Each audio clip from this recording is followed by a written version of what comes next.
Today we will be looking at subscriptions. Subscriptions are a really good way to charge a monthly recurring fee to your clients. They can be customized by clients or by students. So we will talk a bit more about that when we are creating the subscription itself. So in order to be able to create a subscription, you need to first make sure that subscriptions is enabled for your TutorCruncher account. So to do that, you need to navigate to System, Settings, scroll down to Activity, and then you need to make sure that Use TutorCruncher subscriptions checkbox is ticked for you. So it's been ticked for me, and I can just save it here.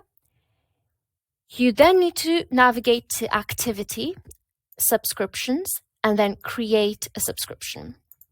You can name your subscription. Let's call it Lesson Pack, and we can then set a rate. And you can also choose the day of the month that you want to charge your client for the subscription. Now we come to who the subscription is applied to. It can be applied to a client or a student. So if you apply a subscription to a client, that means the client will pay a fixed amount regardless of how many students are associated with the client. And if a subscription is applied to a student, that means each student will be charged individually. The second thing to look at is the accounting item type. So again, you've got two options here. You can either create ad hoc charges or you can create credit request items. What's the difference between the two?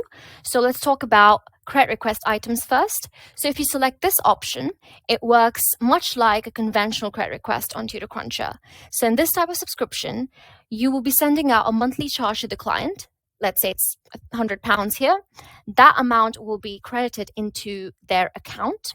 And as the lessons take place, these lessons will be invoiced and the corresponding credit will be taken from the client's account.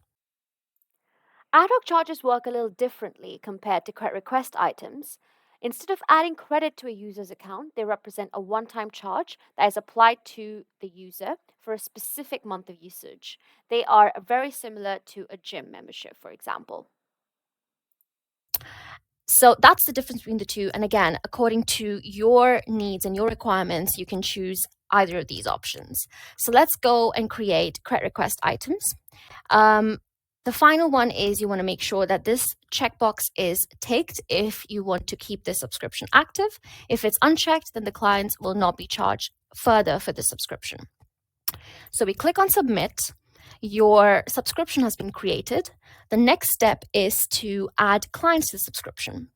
So you can choose one of the clients. Let's choose Jake McDonald here.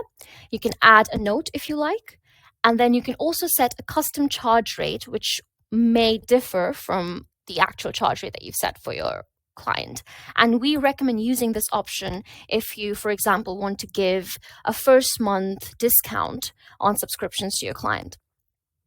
Once you've done this, you click on Save. And this subscription is now active for the client. And one credit request item remains to be created for this month. So when you click on Generate Charges, a credit request item will be created for this month. You can double check this by going to Accounting, Draft Credit Request, and here we go. One item has been created for this client. You can also check if it's created for the subscription, and here it is. So once you're happy with this, you can raise this credit request.